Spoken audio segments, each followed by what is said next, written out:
Alright guys, what's up? My name's Jacob, bringing you GameBehemoth. I've got a Dota 2 match right now, random draft going on. It looks like we're about done with picks here. The enemy team, Leoric Skeleton King, the Venomancer, Outworld Devourer, formerly known as Obsidian Destroyer, the Goblin, what is that? The Timber Saw, yeah, Twin-Headed Dragon, and on our team, Tiny, the Stone Giant or Stone Golem kind of thing, I guess. That'll be my hero. Also have the Lifestealer on our team. That's a great choice. Windrunner, a popular support hero. And a Lich. Someone on our team disconnected. I don't know if he's coming back. I'm assuming he is, because I remember playing this game out. We'll just speed this up here for you. Kind of early game here. We're picking our lanes. But Troll Warlord reconnecting there. So this should be a really good match. Tiny can be quite devastating late game, and you know, a lot of people will build like a arcane boots and other support items on him, and you know, some people like to go like a carry build. And I definitely try to do like a hard carry Tiny, and you know, kind of going off of his ultimate ability, which is Grow, actually increases his like whole size and attack power and everything. So right now the Obsidian Devourer is really kind of hurting me in this lane, but you know, he's in for a nasty surprise here in a minute because I have these abilities to avalanche and toss him. And you know, one of the interesting things about this hero, and something that you might not know, is that when you toss a unit, they actually take a double damage from the avalanche while they're airborne from that ability. And so it's definitely a devastating combination. You know, that's one of the mechanics that was left over from Warcraft 3, the ability to toss someone and deal the extra damage there with the avalanche. Something that had to do with the coding. So as you can see, I'm just using this bottle right now to continuously regen my health and mana, and just kind of spam these spells on him, trying to keep him out of the lane. You know, it's difficult to lane mid as a melee hero like Tiny, especially against a ranged unit like the Outworld Devourer.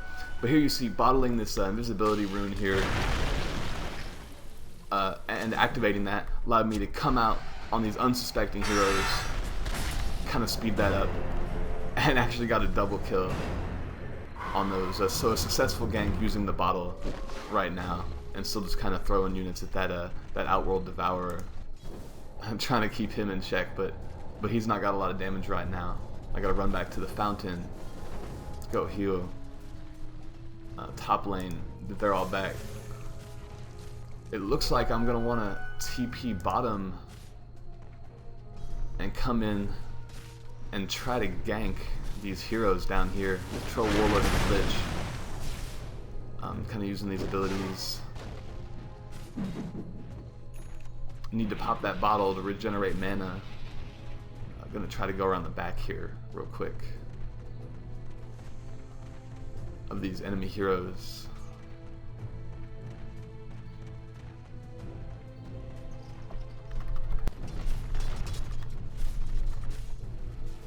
So as you can see here, I'm cutting through the river back to middle lane. Was looking for a rune there, and the rune actually spawned on top lane.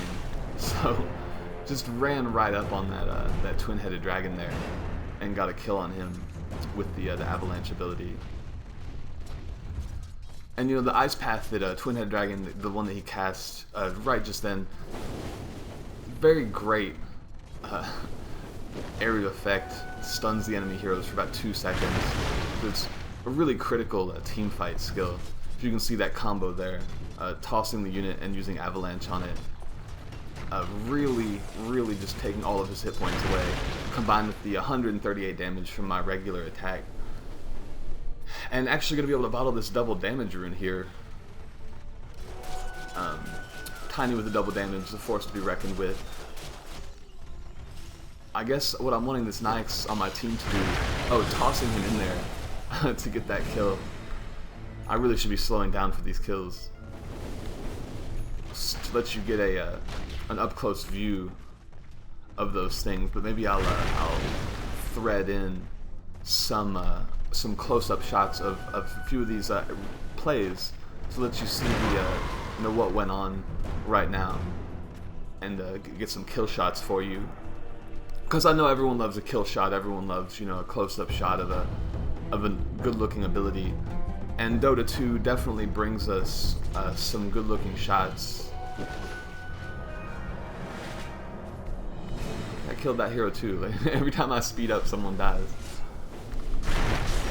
Here, Captain Haas gets crushed, falls to rubble, and in 20 seconds or 5 seconds at times 4 speed is respawned, reborn. Already teleporting bottom, getting a kill, using that Mask of Madness to increase the attack speed. I want to talk about this a little bit because, I'm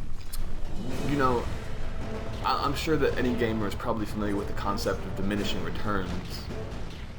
And for Tiny, his ultimate ability actually decreases his attack speed, but increases his attack bonus damage by 50, 100, 150 at the highest level.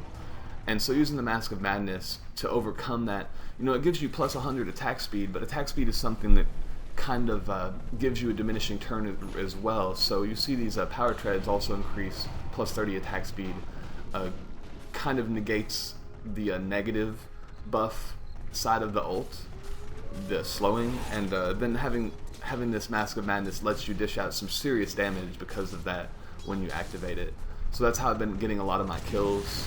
Lets you run heroes down, and at time 4 speed you couldn't even really see that, but we just dropped in there. Kind of chasing after this Timbersaw right now, because I know as soon as my abilities respawn, using the Mask of Madness to chase him down, and you actually get an increased move speed buff from your ultimate, but I wasn't able to keep up with them there. Even with all of those things going on, the Mask of Madness has a bit of a cooldown, and it also increases the damage that you take. That's it's something that's generally countered by the lifesteal that you get from it, and especially if you have a high damage output like Tiny, you really don't have to worry too much about that when farming. Against enemy heroes, it can be really significant to suddenly take 33% extra damage from like a spike of damage. And I didn't even notice this before, but I passed up a double damage rune just then on the ground there in the river.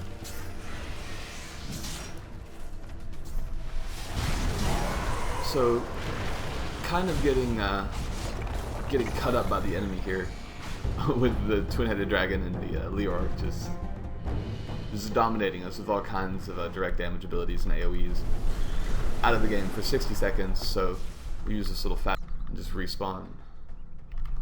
Boom. So I guess I just bought this Agium Scepter. You can see on the character model where it shows up on my hero. It's this big tree limb, and he swings that around, doing area of effect damage. As you can see, a very large AoE. I mean, I got this kill on the Venomancer, and also this kill on the twin-headed dragon here, just from the cleaving damage that came out of attacking those other heroes at closer range. So, really successful team fight for us.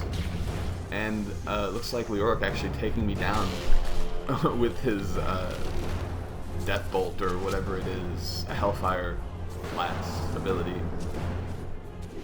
But he's not going to make it with all 4 of my teammates attacking him. He's going to get cut out there too. Allow us to take this tower in mid. Take that out pretty easily. This is just one of those games where it seems like your team kind of has it more together and you're doing everything right. And it can be really frustrating to play against an enemy team when it just looks like you have no chance. You just can't find an advantage. And but what I like about Tiny, this hero, is that his momentum is really overpowering. I mean, this craggy exterior ability. Let's just talk about that for a second. It has a 24% chance to stun an enemy hero or unit based on an incoming attack. But what that does, it actually stuns them before they attack, as soon as they start up the attack animation. So they don't even get the damage from attacking, and it stuns them for, I guess, 1.2 seconds, which is pretty significant if this procs multiple times during a fight. And it also increases his bonus armor, because Tiny starts with 0 bonus armor He has the lowest armor class in the game, which is odd, you know, because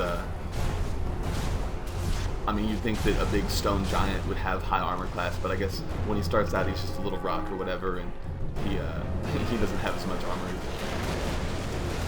But these other abilities, you know, it's an incredibly high damage output already. Add in the fact that it's AoE, and you can easily just dish out damage to multiple targets, get multi-kills. And then the Agium Scepter thing that he does, you know, every hero does something. Normally it improves the numeric values of his ult, but the Tiny is actually one of the few characters that gets a unique visual effect to his hero when equipping that scepter. And the cleave damage is something that's also unique to that item and to this hero.